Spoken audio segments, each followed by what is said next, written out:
सर लटली केस कौन नतियो त के वो देख वाला देखे बाबूजी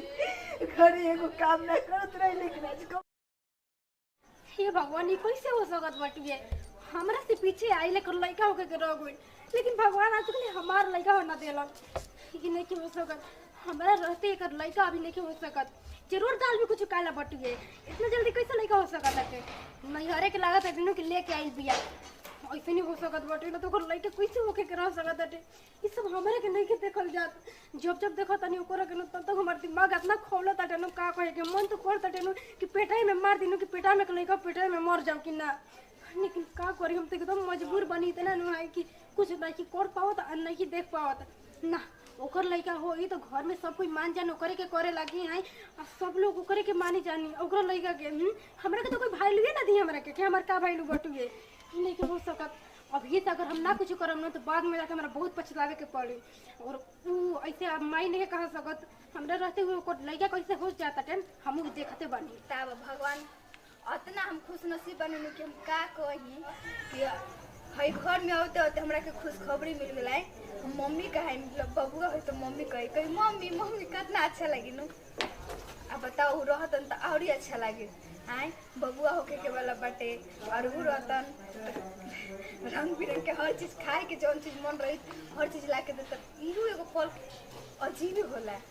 तनी बतिया ले तनी आज बतियलो नहीं नु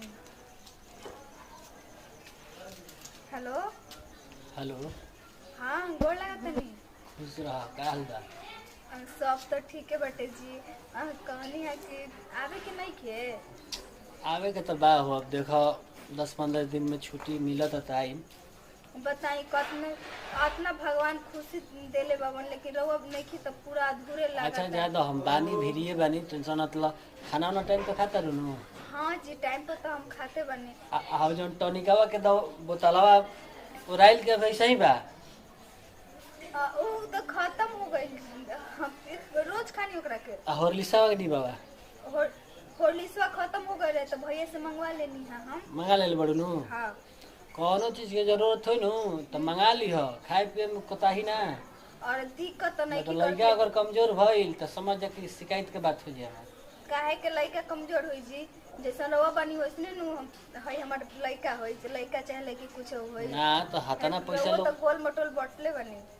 हाथना पैसा आदमी काहे खातिर कमाता दिन भर रात भर काम करता खाए पिए के कमी हो जाए खातिर अरे कमी कुछ नहीं के कमी एक ही चीज के बाटे कि रवा हमारा पास में नहीं की रवा हमारा पास में रहती नु तो वो कमी पूरा हो जाई अच्छा आवते बानी कुछ दिन और आई ना मन नहीं खेला गत अच्छा लड़का बबुआ ला तो मारता पेट में हाँ कबो कबो बड़ा शैतान होई हमरा लगता कि लड़की होई कहे कि नु बड़ा बदमाशी करेला हनो हाँ हाँ तो बाद सुनो हम तनी काम बात थोड़ा जाता नहीं हम कहाँ देखी फोन उन करत रहो हम ठीक बा का रे छोटकी घर घर बतियाते रहे दी से ना दीदी तनी सुना ना हाँ तनी फोन आवते वो अर्जेंट बाद में बात करम ठीक बा जी अभी दीदी आइल बड़ी तनी बतिया ले तनी प्लीज से ठीक बा हाँ बात हो गई हाँ दीदी बात हो गई तो बोला ले ला भिरी है तो कहानी है तो कहतन कि 10-15 दिन में चले आउ टेमा तुरंत में चलिए चल यार ऐसे कैसे चल यार मान तानी कि लड़का होके के बाटे खर्चा पानी जब उहे आ जाइयन तो के कमा के दी तो जानी लिस कितना पैसा से लगेला तो दीदी तो देखी डिलीवरी के टाइम में तो आदमी चाहबे न करिए भइयो हट भइले नहीं खन भइयो चल गन बाहर आइहु नहीं खन त केहू न केहू त चाहबे करी घर में न ऐसे काहे इतनी परेशान होत बाई से मान तानी कि घर में और कोई आदमी नहीं के मतलब हमरा के दुश्मन का समझेली सर दीदी हम जाना तनी कि रहुआ हमरा बहिन जैसन बहिन से बढ़ के माने लेकिन का करे में रात बिरात में कोनो बातचीत होई तो बताई आई तो ई कुल में ध्यान देवे के पड़ी नु और रहतन तनी घर में एगो मर्द मानुष के रहल जरूरी बाटे देख हमहु कह देतन तोरे से अगर ते बुला लेबे उनका के नु तो हमहु जान लेम कि हमरा के तो कुछ ना समझेली सर ओ अच्छा ना बोलाएं बाबा ना बोलाएं ठीक बा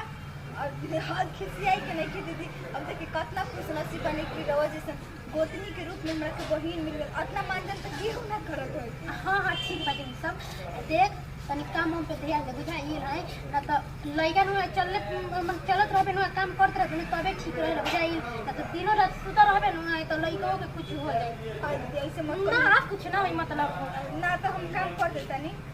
हां सुन घर के पूरा काम है से कर दिया ये लड़का खातिर अपन है हमरा कोई थोड़ी ना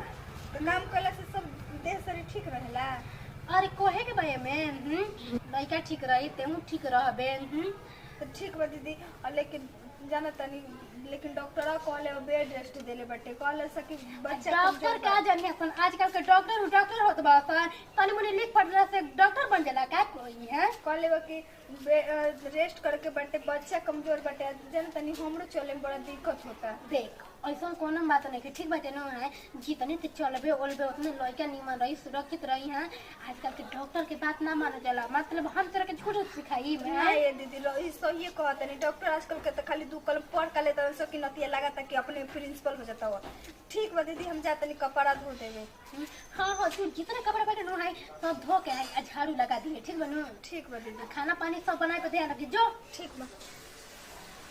सही कहत रही दीदी आजकल के डॉक्टर नतिया हो खोला सो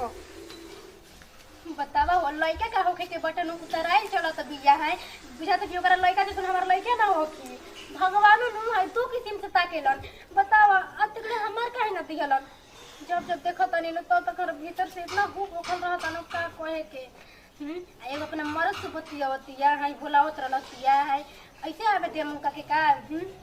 देखो हमरा कुछ हमरा समझ में नहीं आखिर आखिर हम कोई से का करी है बुझाते नहीं के मन तो कोरता न करके कोई से का करी कि मर सही कहत रही दीदी काम काज कला से देव कर रहेला न तो लइका हमर लइका के कुछ न हो कि बाकी हम सब चीज कर ले हां एकरा से बड़ खुशी का बटे ई घर में तो ये वैसे चिराग नहीं थे हया जाए तो ई घर के नु चार चांद हो जाए हां कितना अच्छा लगा तो पूरा ई लइका होला के नु एगो अलग देख लो रानी कैसे उतरा के झाड़ू लगाओ तो बिया है कि भगवान अच्छा भी मौका बटू कुछ कर सकत बारी है ये से बढ़िया मौका मिले ना वैसे भी कोई बाटे ना दीदी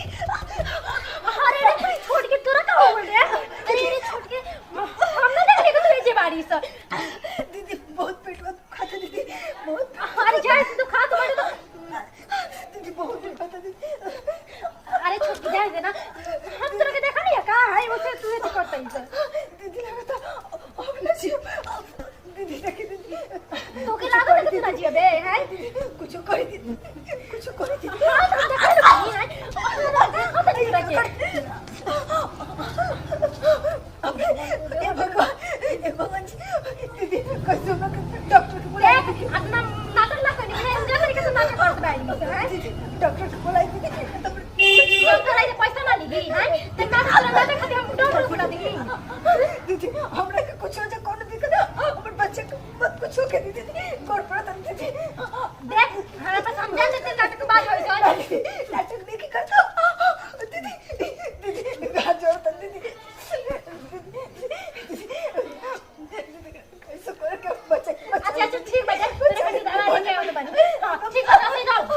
बाप रे दीदी अच्छा दीदी जल्दी से लेके हम दवाई दीदी और बाप रे ये भगवान ये भगवान और बच्चे को कुछ नहीं भगवान हम लेके के बच्चा भले मर जा चल जा और बाप रे बाप रे बाप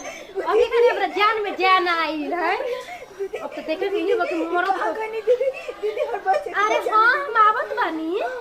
इंतजार कर दारू का हमार दीदी बाप रे बाप कितना अच्छा हो गइल है गाड़ी वही घर मरल ही है ना हम तो जानी है कि चलो बाकी इतना ही दिल के थे भी है कि जल्दी मरत नहीं थे दीदी काहे भगवान जी हमर बतिया सुनी ना जल्दी है रोरा के 15 किलो मिठाई चढ़ाई बुझाइल आ घटे न है तो और के खाते हम लेकिन एकर जान ले लिए भगवान ना तो ई हमार जान लेबे पे तुलल बिया मान तनी घर के सब कुछ करे ना होती त हमर जाने न चाहिए दीदी आई दीदी जल्दी से दीदी हां हम आवत बानी अरे बाप रे बाप आ मुंह नहीं की देखा तो अपन के हम आवते बानी उनके ये देख के तो हमर दिल में हुक होखल रहल टुए कि कभी रानी के हमर जान ले नहीं लेकिन अभी कनी न हमर दिल में एकदम देह में सुकून आइल हमरे के बच्चा ले भगो अरे हां हम तारे के बचा ले हम बहुत अच्छा तरीका से बाप रे देखो लड़ी कितना देर से ओकरा बुलावत है केनु कि कुछ असरे ना भइल का बाप रे हां मोर सही मन ना सही तब मैं सही खबर बाटी आई ना दीदी जल्दी से दीदी अरे आवत बानी दवाइया जाता नी मतलब ना लेके आई ओसे आ जाई का और बाप रे दीदी हमरा के कोई अस्पताल लेके चल दीदी कहां बनी दीदी आई दीदी हां ज्यादा उबियो मत बुझाइल बाप रे देखा ना कैसे चिल्लाती है कहता ना दिल में सुकून मिला तो बटुए सुन के देख के होबे से तो जब जब ओकर खुशी देखत रहने ना भीतर से आग लहकत रहला हमर खून खौलत रहला के लेकिन का करी कुछ कर न पात रही है ना लेकिन अब कुछ बुझा तक में एकदम हेडक ही खत्म हो गई दीदी दीदी जल्दी से दीदी अरे हां हां आवत बानी बुझा से कि तोरे आर के में लइका होके के बटे ना उसे चिल्लाता इस बाप रे हाय दीदी रोवा के का बुझाई दीदी कि लड़का के दर्द का होला रोवा के तो खूब भल नहीं के नो और बाप रे दीदी बचा ले हमरा के दीदी बाप रे हे भगवान जी हमरा के भले मुआ लिख रहे बच्चा के नहीं दिया दादा दीदी कहां बानी दीदी ऐसन मुसीबत में थे का चिल्लाता है सुगारू जैसा हम से तो बानी कितना निर्दयी बानी है दीदी अरे बाप रे भगवान बचा लिया भगवान दीदी दीदी दीदी बुझाता कि चिल्लाती है एकदम करू के तरह अरे इकरा का हो गई हां भगवान इकर का रे छोड़ के देख हम आ गई नी भगवान ई दादा ई तो ये भगवान ये मर गइल ये भगवान हम तो लइका के सोचनी कि मार